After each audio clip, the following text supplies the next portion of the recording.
where you go. If you don't see woman, no one negi bocha. Okay, Afambo Chief, or better still, High Chief, Echezona Chukwu, McSmith Ochendo. Abmonye Zinifte Nnewi South Local Government Area. Oliver Dukoko, my uncle. Mwabo anime ihe ejije or ihe onyonyo. Abum onye Nollywood. Anime agụkwa egwu, anime a whole lot of things. Abum a business man. Mgbe na onwe ihe na-eme, I like ide ihe. I'm like ide maybe egwu, maybe script, film. Or just when the motherless babies, but again, I like more than no. Well, I'm like him. In fact, most of my times, I'm not carry. I'm not name. I'm crack jokes. Never something. I say picture. I devote my time to things like that. I can make it. Nobody when I'm a man on a studio. I'm a man art. I'm a man MC. I'm a man. I'm not more than and I'm a business. I'm going to pass and do it. I'm not. Oh, I see no fair. I go for a little more. So I'm not a magazine we end that, you know. I'm not going with major orphanage, you know. I can make it. Nnewi town, Nnewi North. The American man at Afiolo and a man August. Then the best side I have south. Now, our headquarters, local government, and Nnewi South. I'm a boy, more isn't it? I have a south. Then Nnewi town, the north. I don't have a second. So I remember man, I make a BRG. You got to go. I am not on Kairigi. And then Nnewi North, not by Afiolo.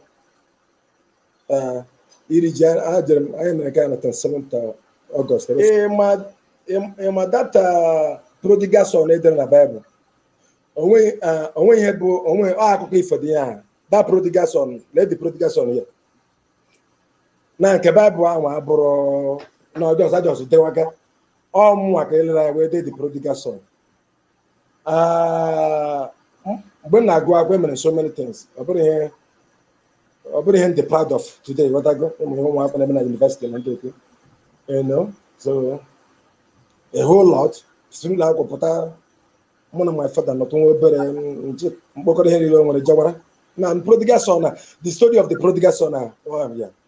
So at the end of the day, more hapokano, more hapokano. Bogote Lagos. Meet my cousin. Na name him. Mama tor mama. Onye all. Mana I'm the our maternal place boss me. So now when I meet Ejijoga, when I meet him, from the talent. So some Muse. So everybody meets the turn. They say every day, enough Francis Dura, enough than that film. The superstars sent to be. That's the game. Make a come and down. Just come on, have a good so see Panaka and Kit. Game. So much you don't know when no BUK Kano. Anime make us so feel guy. Anime make us here drunk. I make a drunkard. Na Kano when no can because I watched and then Igbo program. So I saw no Igbo. Ikuku. Na taboo when no can. So because they never made the thing in school. So we go no kapama etu an na bia bande man. Mmem ko so afia make or draw a crowd to me. I'll take us video name. I feel that I make an angle man. 21 week away from Western no run film and a script and a day. Now for the script but not escape part 2. No, so if you're supposed to remake the part 2, no, I made part 1. I'm not gonna issue with ego. All the guys know came over and I go down. I went out I had the his character in the film. So that's why I get replaced here. I get make one name but I put a man village. You can defense him. Open a happen on other bata. A depu what you know. So the man's lost the man, Brazil again, so to say. So when I went to turn on a platter, I get an audition. And I had the money 350 there for that particular role. So at the end of the day, more beat the 350 people. Oh, now that thing, On that film can play the character na Ochendo. Ochendo abụghị my name. All character can play na film. Manata obviously my surname. So it goes to show you that eminent the role of I played it convincingly. Ochendo here Igbo program na so Igbo. Eminent the role of all ka the film the wepụta. O when na ma fan the character in play na the film. So ezigbo fan branches on. McSmith abụkwu afam. McSmith bafa make one kind of TV. My boy I don't enjoy ka happy. McSmith bafa somebody nyere m ka aga dị nke emecha aka ọrụ nke aka ka ụmụ ga gara no nke o nwere nyere m afa so it takes away I'm not going 25 years like the business mana abụrụ m start 24 years ago.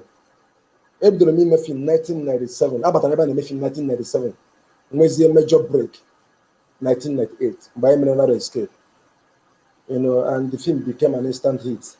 All got viral, all got everywhere, you know. In fact, I wasn't prepared. I wasn't prepared for stardom. I'm not no you know, it took me on a ways. I'm not no all the game I'm not no game all the go you know. I can now like 8 come more Narrow Escape at you.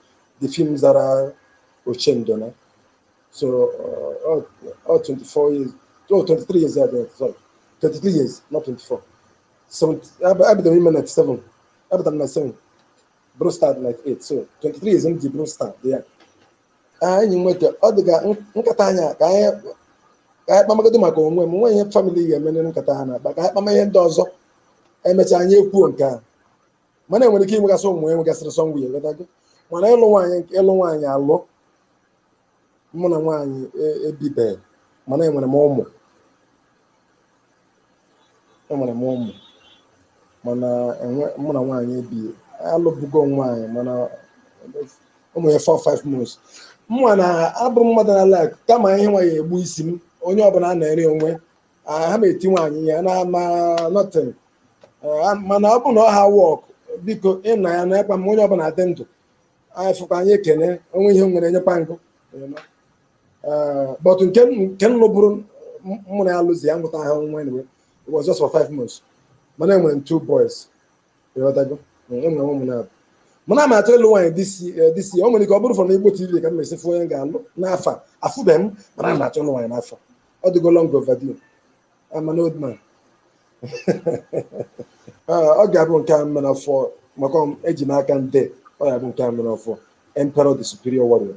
All more than that one. So ana m eme ọ dịka ebe mmadụ na-arahụ ụra ma ebe mmadụ na-aṅụrụ mmiri nke a ọ dịka my baby, ọ dịka nwa m mma wepụtara my best ọkwa mma ji aka m wede so aka m asị m na-asị na ọka ahụ anaghị abụ dị onye film megoro mma nọdịrị ala nelecha ha ma enelewu film mana lelere nke a anyị gwara ya enwetakwara fọs dịkwa na enugwe maka ọ mmadụ ka mbụ so subsequent ones m na-correct those faults. So I am Emperor the Superior Warrior, my favorite. Hey, you know, Stentobi, when a huge influence, you know. Then Kemo, I can't say anything about without mentioning his name. But what on the guy, when Kemo or Sofia, any about or Sofia, I want to go one day. More can I join, no, I renot that time. Bad in Lagos offer, because we feel awful, we see from Abonema so little from we see from Masha, where we're up away to the motor, where you and Jordan, said Romans. You know that? Or you talk about Mdemiti, I say, I'm more likely in okay, come on, but can they charm me, you know? More. Every when I meet it again, but both places my father, Nafim and about Black Angel. That was year 2000. So, Kemo, which influence too? On First Nolly TV na YouTube. First Nolly TV. First Nolly TV na YouTube. And on a move from at the point where I can end the Igbo TV. Maka ozugbo post to the video na page Igbo TV. I'm not going to say no. So ọ dị na First Nollywood TV mbụ the film Emperor the Superior Warrior ana ọ na-emefu m na YouTube a na-abụ onye ọbụla bụ onye Igbo a jee nene film ahụ ọ bụ na ị na-eche ọ bụ na ọ dọrọ mma ị na Naịjirịa m na-enyechi gị data iji wọchị a na-ekwu ka restructure Nigeria ọ dị ka esi ịnyịnya ibu gafee na anya nedu nke bụ eziokwu bụ na mụnwa bụ nwa afọ Igbo onye ọbụla mama ofuma mana ihe na-asọpọtụ ihe m chọrọ bụ Biafra a chọrọ nnwere onwe Biafra maka etu a agụ tụrụ agba dị ohe anọkọta isi na ọtụzi ya agba onwe ihe ga-emekọta kịta si na ya restructure this country ọ dịrọ possible nke bụ eziokwu achọrọ m Biafra ana m asọpọtụ Biafra I might not be a member of IPOB or MASOB or any other groups but m bụ a fanatical supporter of Biafra ebe a ka m kwuru my father ndụrụ Biafra war he lost so much ama esoro nye 20 past 1970 onwe ịkọtara n'ụwa ka nlaka Nigeria because that's supposed to be ihe dị ka 5 buildings na Port Harcourt or 3 ha cha abandon property so ịma mme expect kịta ma onye ọbụla isi ọkụ kọpara onye ọbụla ga-edevelop Anambra ụma dị ka London ha aka akọ Biafra mụ na ha aka akọ onye mụ na do you understand me mana a chọrọ onye nwere sympathy for the struggle sympathy for Biafra anya ma ndị ọgara mezu eleta ya bụ nakọta ya ga-chọrọ ndị yusa anyị na-agbanwu no so ọnya nwa ka ndị wee kwube that term ihe oyi anya nwanne m isi ka anyị sepụcha aka ọ ihe ha chọrọ ka anyị sepụ aka ka ekwuo no election na Igbo land no election ka ha wee tinye ndị otu ha nke a abụzi playing into their hands ọma ndị mmanụ maka ha tizie onye otu ha anya bụrụ na slave to them ihe m na-agba ndị Igbo bụ na ọya aka mma ka anyị fọmụọ a political party nwere sympathy for Biafra na Nigeria maka anyị nwebara na Biafra under party anwa because I ga-use our numerical strength wee tiwe na position of authority ọ bụ na a ga-post it at home onye ọbụla nọ at home without anything anyị nwere ike imewe ihe a na-ekwu mana ị na-asịzie ka anyị hapụ ha anyị tinye na election ha etinye ndị otu ha ndị enwe sympathy for ha anyị na-eme mba ọma ndị mma anyị ga-ejidegote nke a wee na-achọ nke anyị ya achọ mba anyị abụ ndị nzuzu esi na ihe emezi election na no election anyị anazie ndị nwaanyị na-asị na na-emegide anyị etizie ndị ha chọrọ ọ na-ama akpa afa mmadụ ebe a mana ụnụ afụna ndị ọzọ na-asọpọtụ ya na-eme ya na-eme anyị ụnụ afụna ndị ọzọ na bụ ndị Igbo bụ na-achị ọchịchị na be anyị bụ ndị gọvanọs na-ekwere ndị ọma na-emegide anyị ụnụ afụna ka esi ha achị so onye na-asị na anya ka anyị gara anyị sị mba na ya eme no election anyị nwe na-agba onwe anyị egbe n'ọkpa maka asị na election ọtọ ọhụ ụtọ ka ejeti ndị nke ha ọjọrọ anyị njọ so anyị natagoro nke a bụ nke anyị ka anyị nata nke a anyị nwere ndị Igbo na-akwado ihe anyị na-eme anyị were otu anyị nọ nwanne m ọ bụ na anyị ga-aba anọkọtasị na a ga-emesi tatuma Igbo niile kwere ịma na ya na-atọ ezigbo ụtọ Igbo niile ekwere ọkwa ka ọ lụkwuru ọf ndị Igbo si mba na iwu bụ na anyị gara anọ n'ụlọ esokwa anọ n'ụlọ every Monday ọ na-atọ m ụtọ ikere ihe ha gosiri gị ọ na-egosi onye ọbụla ma ndị na-ekele m n'ọha nwe onye nwe Biafra enweghị m ya Biafra bụ ihe anyị na-elile it's not anybody's private enterprise it's our common patrimony anyị nwe ha ncha anyị nwe Biafra so na ndị mmadụ na-anọziri ọ bụrụ na ediziri iwu na ha nọ ma n'ụlọ na ihe na-anọ n'ụlọ bụ na in solidarity of ịghọtago ịmụ na onye ndu anyị eji wepụtara na onye ndu anyị eji agwa ahụ si na anyị na-aka ọla na ọfụ mba anyị na-anọ anyị tọziri na-anọ every Monday ka anyị gosi nda na iwe na ewe anyị ndị kwenye eziokwu ihe ha na-eme ọ na-eweta result mana ọ na-ama ọ na-eweta mana ị na-asị m ka anyị ghara ime election mma sọpọtụ sa nke a maka anyị nwere ike sị ka ghara ime election ndị ejeti ndị nke ha ọjọọ anyị njọ ka anyị were nnọọ etu anyị si wee ihe nne wee na-asọpọtụ ihe anyị na-eme maka ndị nọ na majority ka ndị nọ na minority ọ ihe bụ eziokwu ịghọtago so mmatụta ka asị ka agara inwe election maka it will amount to playing into their hands it won't go well.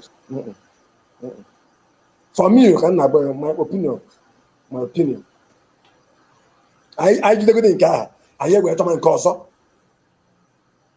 si ejere tinye ndị otu ha anyị si ekwena ka ha tinye ndị otu ha ya dị ọ nke anyị ka anyị protect gode nke anya while anyị na-achọ the bigger one ha si hapụrụ na everything nwanne m agha jọnjọ na-hapụrụ everything ma ndị mma mba si wetegode nke anya wee chọrọ nke anyị na-achọ the bigger one anyị na-achọ nke nnukwu anụ maka anyị achọta n'ọka mma na anyị nwa bụ ndị Biafra or Biafrans anyị ga-agbakọ ọnụ ịda na fọm political party ọ na anyị chọrọ political party nwere sympathy for Biafrans anyị atọ candidate anyị eti ebe because believe you me lekwa anya the only people UN ga-ege ntị bụ the representatives of a political party all representatives anyị nọ na House of Reps or na Senate ga na-apụta na-asị Mr. Speaker, my people are asking for a referendum. They want to have a referendum. How are going to? But the fact that these people have sympathy for Biafrans, they are not saying anything. Also, here again in Maya Baribe, are you getting me? So now when the ban now support in high name, on that guy got rally around. We're in numerical strength. I when a pop we will win. Hadeba Hane Kumakanya. Mana anyị desi mba na ya ma support anyị na-eme ndị ga-epuchu for referendum bụ dis people ịghọtago ha ga-ekwu ya na Senate ọ bụgo na-ekwuzi na-evoturu referendum ndị Hausa ejirizie atụrụ na ndị otu ya nọ na biti anyị si na ya nọ na Nigeria let there be referendum first ka ndị ga-epuchu ya senators and members of House of Reps. And ihe anyị ga-eme from now bụ ị na-eme elect ndị nwere sympathy for Biafra. It's as simple as that. Ịghọtago etu ya nọgide ihe ọsọ ntịgide mkpụrụ onwe n'echi Buhari ama nge m ntị so ihe a ga na-ekwu okwu bụ ole ndị bụ ndị be anyị a nwere sympathy for ihe anyị na-eme anyị ma ha ọ bụ na a ga-akwuwe take for instance ọ bụ na a ga-asị sit at home onye ọbụla anọdị n'ụlọ my brother onye gba na anyị sị na onye aka ya tụrụ ya chịrị na onye ahịa atụ it's as simple as that. So all by itinye megide ndị nwere sympathy for ihe anyị na-eme itinye megide na ọchịchị all first step to the actualization of Biafra. Mana ebe na kịta sị na like I said ịtụ na ihe na election ahụ gbasara agha metin echebata ikpe ụdị ndị a na-achị na-abịa iwu na-adọkọ na ka a ma akpa afa mmadụ mmiri ntochisiri everywhere ịghọtago ndị a niile juru everywhere achọghị ịma akpọtọkwa ha echi a na-eti ilikwa with us. So now is let's look inwards. Kedu ndị nwere sympathy for ihe anyị na-eme anyị ma ha nọ isi na anyị enweghị ha na ọkwa Disemba ma na na-ekwuza ndị Igbo enwezighị ya achụgbu anyị ị na-ekwuza na ya enwewu ndị ga-eji ji anọchite anya anyị dị ịma na Biafra anyị na-ekwu na onwezi n'isi anyị kete ime na onwezi ndị anyị nwere ka na-akọ so anyị nweta Biafra anyị ga-asị ke ndị achịziri anyị nwere ndị ga-achụgbu anyị so anyị ga-enwe ndị anyị ga-eje kwugbuoro anyị okwu mmasị mbi onye enyi na-abara ibe ịghọta na-ekwu ọsọsọ ebe senetọ mmụọ makịta ndị ọzọ lakpuru n'ime holu ka oke onwe na-ekwu okwu onwe na-ekwu na ya na-eme ndị Igbo adịghị mma mana ha mana ọ dịghị mma isi ebe ajeme Enugu dị n'Euro ịgbafe amansi ya njewu there I was there for some 4 days ago ị na-afụ ya na-eme ndị Igbo onwe na-ekwu okwu politicians enwe na-ekwu okwu celebrities anyị ha ndị niile bụ jụcha something oyi na-emekpa amụ na ebe na-ekwu eme interview jụcha something dịcha ka ndị ara they don't say anything onwe ya na-ekwu anyị nwe ndị na-ekwu ekwu a na-abịa every time ebe esendịra anyị message Ochendo na-agbawa ya ịmara ihe anụ ihe ịmara the stop government you cannot fight the government ndị ara onye na-afụ ga-esi deal with your people they're not saying anything your people are being marginalized na-ekwu okwu because you eat the crumbs from the table of these dirty politicians and I'm a mate where I get who goes to wedding when I get me on my brother, what do you mean? The bottom line, bro, getting them with sympathy for our struggle. We must identify them. Push one. These are the only people that can push for this referendum. Ndara no ebe na anything. Or business as usual. They are only brothers, or friends, national cake. Because they do not have sympathy for Biafra. And you cannot give what you don't have. It's as simple as that. We are really fat people. Anya na ebe atụrụ akwa jide ha di anọ di so ha jebe na nwa aka ya. Emano nwere ya, emano nwere kana di eso gị igbo mmewe anything. Emano nwere ndị eso gị na kwa egwu ejide gị. Oh na less concern, but say na eme election kite funde gị na lele nkọlọ nwa Nsụka, ma emperor the superior warrior film na ya bịa na eri ofe akwụ agbasa ha. Ine ma votes don't count. Ebe nọ na ya. Put a vote and defend their vote. I'm forgetting.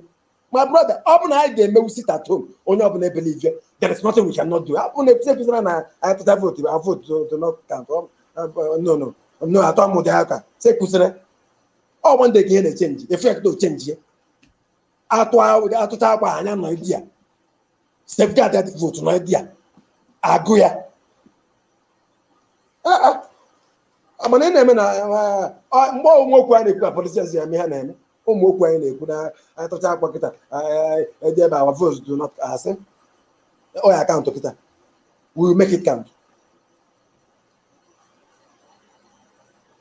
Ọ bụrụ ihe na-emebu before na na emechi election votes ahụ account anyị agbaghị na ọ ga-akaụntụ kịta kedu ebe si eme unit by unit ọrịa wee buzie jime na local government onye ọbụla nọ di ya we defend our votes anyị nwere mmadụ everywhere.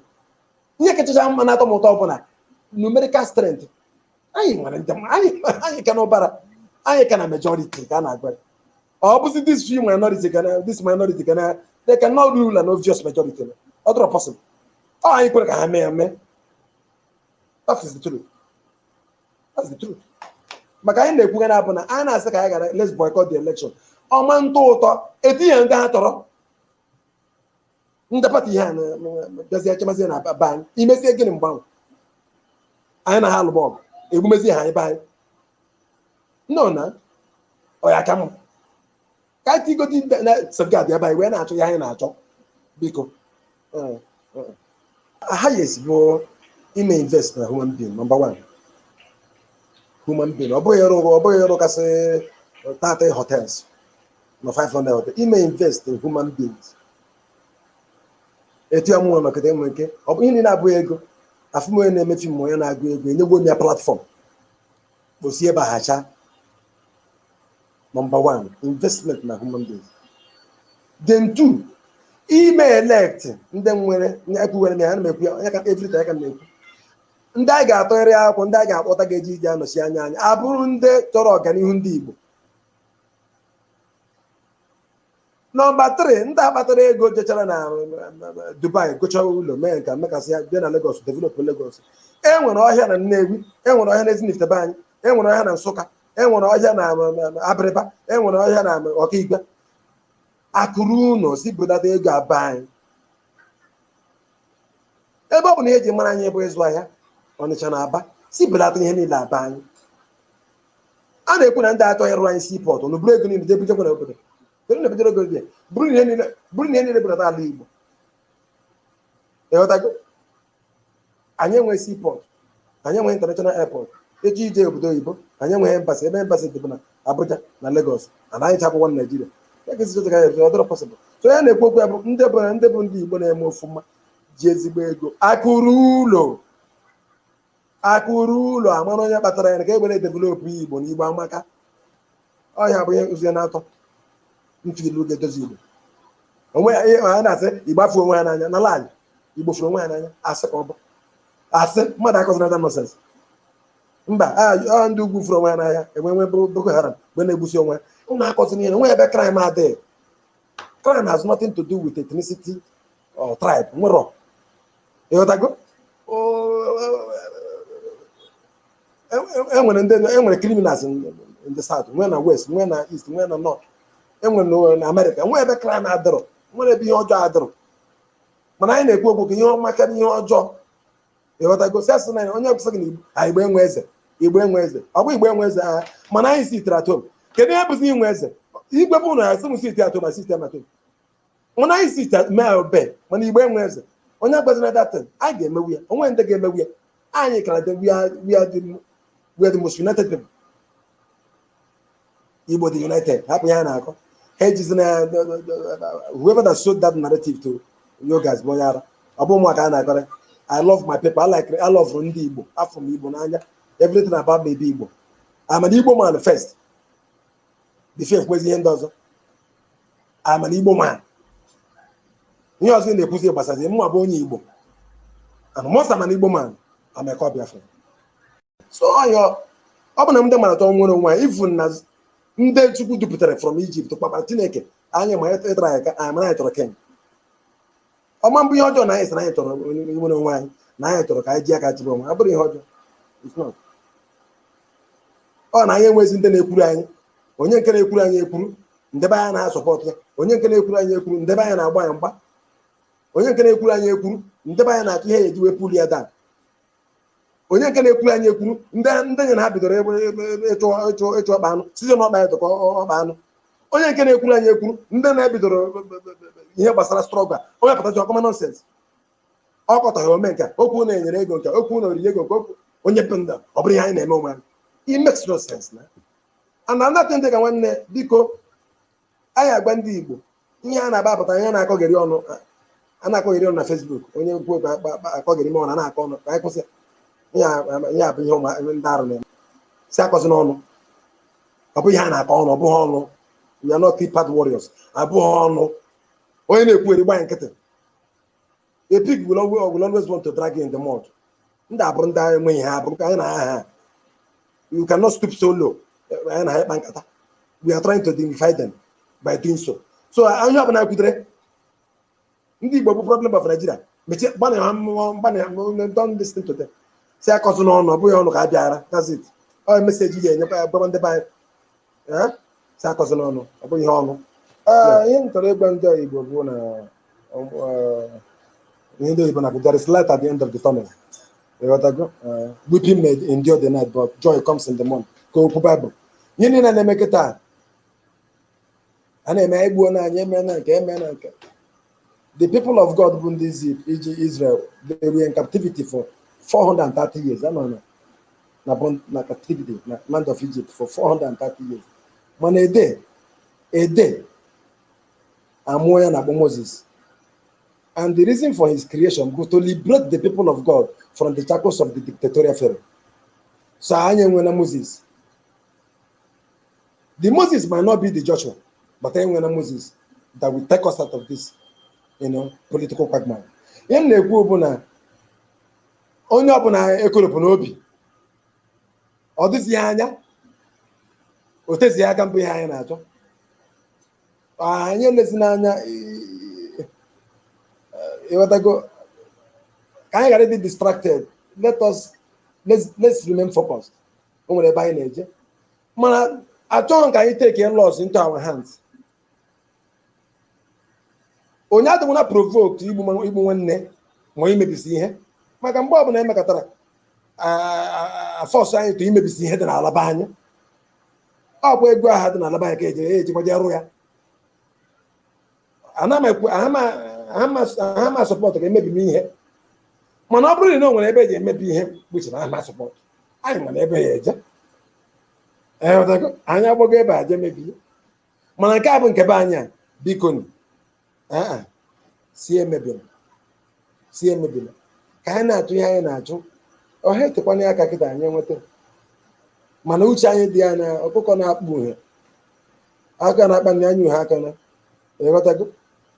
Nye na-eme uche anyị dị ya anyị ga-agba mbọ jikọọ ọnụ maka anyụkọ mmamịrị ọnụ ọgba ọfụfụ ya bụ okwu ndị agwa ndị Igbo na onwe ihe ọzọ n'Igbo amaka na Chukwu enyegwana anyị ego onye ọbụla mere ndị Igbo ihe ngọrọ ihe ndị megoro ndị Igbo ihe ka ahụ dị ha ma gụbara gị mkpọmafe ha na TV akịta ihe etinye mkpu onye ọbụla mere ndị Igbo ihe ha afọ ụmụ Chukwu ka anyị bụ ngụbara from ndị lụsara anyị ọgụ wee ruo taa mma agụrụ mmadụ ebe 30 ma ndị nwụrụ anwụ ma ndị agbagburu agbagbu ma ndị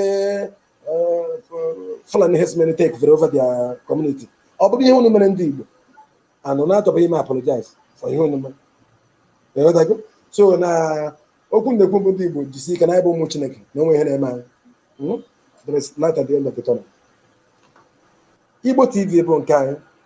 Ọ bụrụ na ihe a ga-ayọma biko ka ndị ba kwado ọ ihe nke anyị ịnọkọta eyọma biko ka ịkwado onwe gị. Ị na-ahịa ayọma biko ka ịkwado onwe gị. Ọ ihe ka ọ bụ ọ nke anyị. Igbo TV bụ nke anyị. Ana m asị ndị Igbo ọbụla na nke a bụ nke anyị, nke ha bụ nke anyị nwe nke Igbo TV anyị nwe. Na ọ bụrụ na onye na-afụ nwe Igbo TV na Igbo TV bụ nke anyị niile na anyị nwe. Once ịbụ onye Igbo ị ga-akwado Igbo TV, kwado Igbo TV. Ọ bụ na onwe ndị ọyị gị ma ndị family anaghị eso Igbo TV na their social media platforms, esobe ha. Mụnwa na-eso Igbo TV adịnt follow ịghọtago na support Igbo TV na-eme. Ebe ọ bụ na mụnwa bụ nwoke nwezi nifte Nnewi echiri echichi mgbe echi dị n'iwu na support Igbo TV. Atọrọ ka onye ọbụla bụ onye Igbo ṅụrụ mmiri ara nne ọfụma support Igbo TV. Na Igbo TV bụ nke anyị, na ọ bụ nke a, nke a bụ nke a.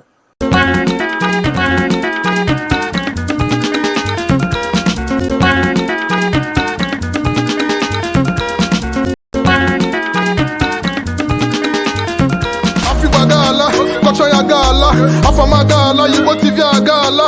Every Igbo person should check on Igbo TV. Stay tuned, get updated in Kabu Kwankani. Igbo TV with the help person. Igbo TV giveaway, it don't make person. For hot topic section with the learn lesson. Igbo TV vision at Chikunka will be blessing. I said, oh, me